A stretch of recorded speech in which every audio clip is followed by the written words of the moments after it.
Hey y'all, today I'm going to teach y'all how I make some super crunchy, delicious mustard fried fish.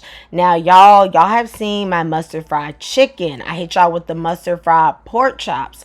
But it wouldn't be right if I didn't show y'all how I threw down my mustard fried fish.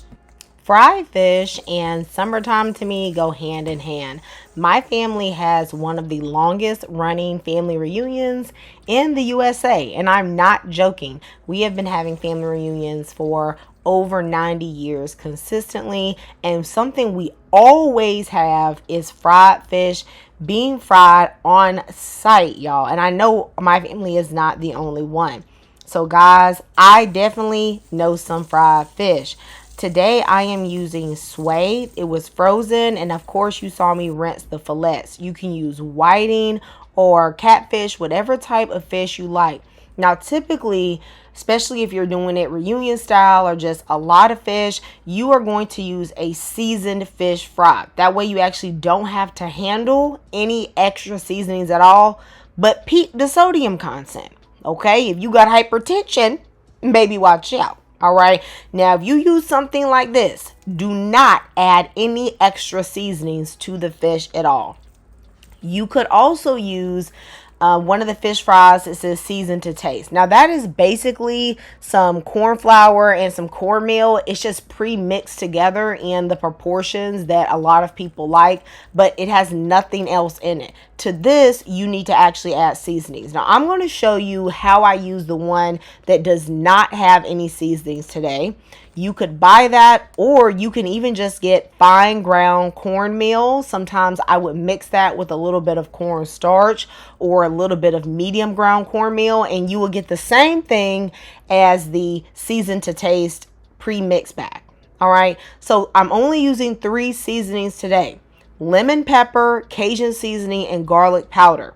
I'm going to show you guys the sodium content of the Cajun seasoning that I have because they are not all the same. If you have one that is saltier than mine, reduce the proportion. Today's video is sponsored by Factor. Factor delivers fresh, never frozen, chef-crafted meals straight to your doorstep. I have lost over 30 pounds naturally, and Factor helps me skip the overpriced, overindulgent, high-calorie takeout trap, y'all. When your girl is tired from work, tired from the gym, I don't drive through the takeout line. Instead, I go straight to my fridge and pull out one of my delicious Factor meals that is going to be ready in 2 minutes. Now, y'all, I'm going to show y'all my absolute fave from my order this week. This is the shredded chicken taco bowl. Baby, this thing right here, seasoning's all up in it. Do y'all hear me? Okay. I tore it up in no time with one of those juices. Head to factor75.com or click the link below and use code 50Camira to get 50% off plus free shipping on your first Factor box. That's code 50Camira at factor75.com to get 50% off plus free shipping on your first Factor box. I am using about a tablespoon of Cajun seasoning, lemon pepper, and a teaspoon of the garlic powder. This amount of seasoning is okay for 2 to 3 pounds of fish fillets. And of course, if you're using a Cajun seasoning with less sodium, then you may want a little bit more. All right, y'all. So these are my fillets, and I am going to cover them, slather them. No holding back, baby, in the mustard and the hot sauce.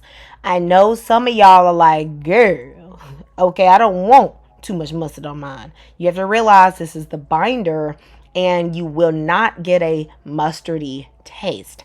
I don't know how much mustard I am using. Okay, I am just putting on enough to where I think the breading would stick to it, but I am being generous. You guys know I say watch and learn, so just make sure you are paying attention. The hot sauce is not going to make your fish overly spicy at all. It's just going to add a really good flavor. Your fillet should look something like this, and then I'm going to sprinkle on my seasoning evenly. All right, you put the amount that you feel like is right for you. I can't tell you how much seasoning you're going to want. All right, everybody has different tastes. I am actually going to use all the seasoning that I made over this fish. I have about 2 pounds of fish, and I feel like it was perfect for me. But you have to just go with your taste, okay? And I remember I am using the breading that has no seasoning at all. So this is the only seasoning that I'm putting on this fish. If you want to use the breading that is already seasoned, but you find that it's typically a little too salty for you, then what you can do is cut that, half and half cornmeal and the seasoned flour. And that would be the perfect seasoning for some of you guys. So you don't have to do the extra work of adding seasonings, but you also going to get a good flavor. Now, y'all gonna see me go in here with a little something, okay, just to step up the cornmeal. Is that MSG? Yes, it is. Yes, it is. Okay, I'm just gonna add about 1/4 of a teaspoon, not too much. If you look on the back of your favorite fish fry, you gonna see that most of them do have a little bit of MSG, and it is gonna step up the flavor. It is optional, and it's also sold as accent in the store. But I know some of y'all that be complaining about MSG in my recipes be the same ones who will burn up a Popeyes drive-through. You can't stay home. You got to get up and go get you some Chick-fil-A and all McDonald's and all that stuff.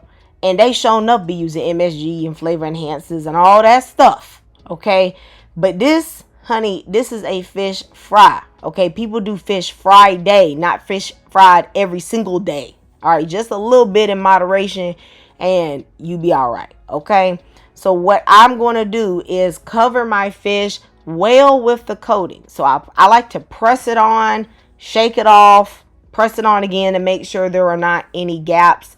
And then I'm going to set them all on a pan to rest while my oil heats up. A lot of people like to fry in a cast iron skillet, but I always prefer to fry in a Dutch oven, especially a deep Dutch oven. This is a 6-quart one. I'm going to heat my canola oil up until it is at least 350 degrees. Anywhere from 350 to 360 is okay. You can also test with a chopstick. If you put your chopstick in and it immediately starts bubbling, usually it will be the right temperature. I'm going to put in 2 fillets at a time. Make sure there's enough space between them. And this is why I like that Dutch oven, because it's going to be frying on the top while it is frying on the bottom. So I just love that deep fry method. Now you want to fry it on each side for anywhere from 3 to 4 minutes.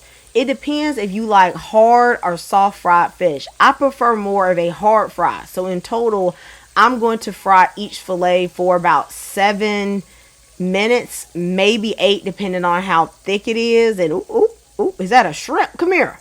Yeah, girl, I was already firing up the oil. I went ahead and threw me some in there, just to go with everything. If you want me to show y'all how I do my fried shrimp, just let me know in the comments. So this fish was fried to perfection for me. The shell is nice and hard. It's got color on it. It's juicy. All right, and delicious. Now, I know some of y'all see the breading lifted up just a little bit. That is caused by moisture on the fish. I probably should have patted my fish a little bit drier, but most of it is sticking. But you just get those pockets where, if there's a little bit excess water or something on your fish. And sway also tends to be a type of fish that holds a good amount of water. When you fry it, sometimes you can get a little bit of lifting. But you guys saw my oil. I definitely did not have a lot of breading flaking off. But that little bit of lifting, of course, ain't about to stop me from eating it. All right, I still get some white bread and some hot sauce and eat it. It ain't going to keep no big bags from no snack, okay? So now, it is important to know that when you are frying your fish, do not be continuously flipping it. Now, that will make your breading come off. Cook it on one side for a solid 3 minutes. Or if you're doing a thinner fish, 2 minutes. Wait till the side is set and then you flip it and you let it cook again. Because if you keep turning the fish, that would make your coating come off. I like to set my fried fish on a baking sheet just to let the oil drip down. If you want to, you can use paper towels, but I find that can sometimes make the coating soggy. Now, y'all, look at that moist, flaky fish. Nice coating. Y'all know to make this perfect, I have to douse this with some hot sauce. Get it with a little loaf of bread. Make you a little sandwich, a little coleslaw. Baby, you are eating. Let me know if you're going to try this. Goodbye and God bless.